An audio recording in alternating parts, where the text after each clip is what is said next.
Mitsubishi hasn't built this car.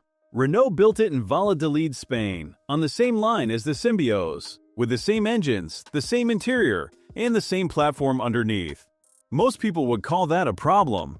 Mitsubishi is betting it's an advantage, because what they added is the one thing Renault can't match, and it changes the ownership calculation for everything on the same shortlist.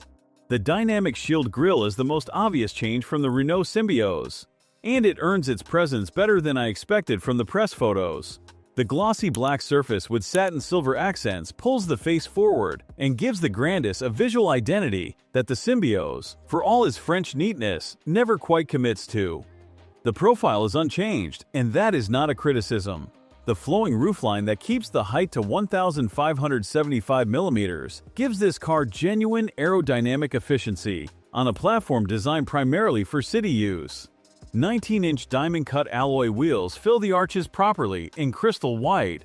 At the rear, the Hexaguard Horizon design language introduces a full-width reflector strip connecting hexagonal taillights. It reads more deliberate than the Symbioz rear, which always felt like it ended rather than concluded. This is a compact SUV at 4,413 mm, shorter than a Qashqai, and that dimension matters more in European city centers than any brochure spec. The 8-year warranty badge on the tailgate is the detail I kept coming back to, and what it actually covers is in the verdict. The interior is where the badge engineering argument collapses. Not because Mitsubishi changed things, because they didn't need to. The 10.4-inch vertical touchscreen running Google built-in is fast, logical, and requires no learning curve. Google Maps, Google Assistant, and the Play Store are native. Wireless Apple CarPlay and Android Auto connect without fuss. The 10-inch digital instrument cluster on this Intense trim is clear and well-positioned. Climate is automatic. The heated steering wheel is wrapped in synthetic leather with a soft touch finish, and the heated front seats are standard at this price. I was genuinely surprised by the 360-degree camera system being included on this specification. The Nissan Qashqai asked for a higher trim to match that. The rear bench slides 160 mm, and that sliding range is the single most practical feature in this car. Push it forward, and you gain boot space. Push it back, and rear passengers get legroom that feels closer to a segment above. Cheaper plastics exist on the lower dashboard and door cards. You notice them, you stop thinking about them, and then you remember the coverage that comes with the car, and you stop caring.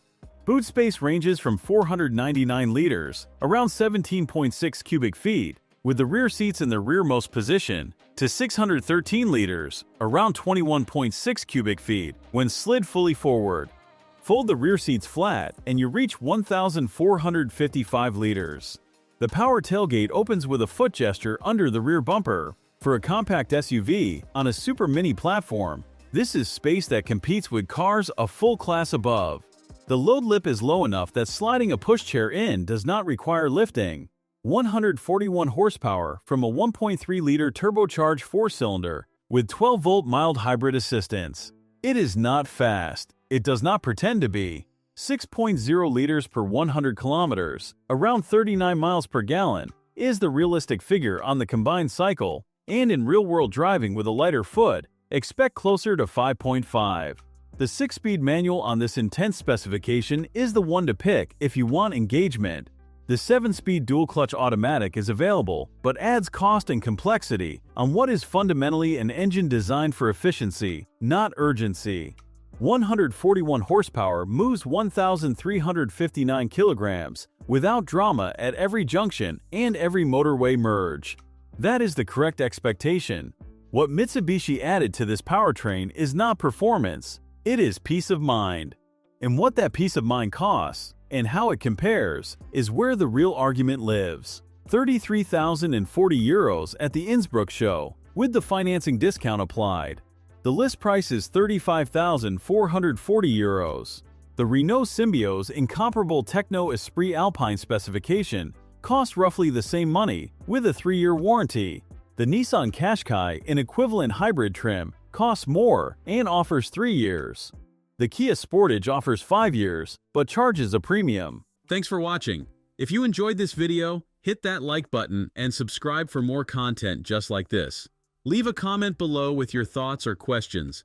I read every single one. And don't forget to click the bell icon to get notified about my next upload. See you in the next video.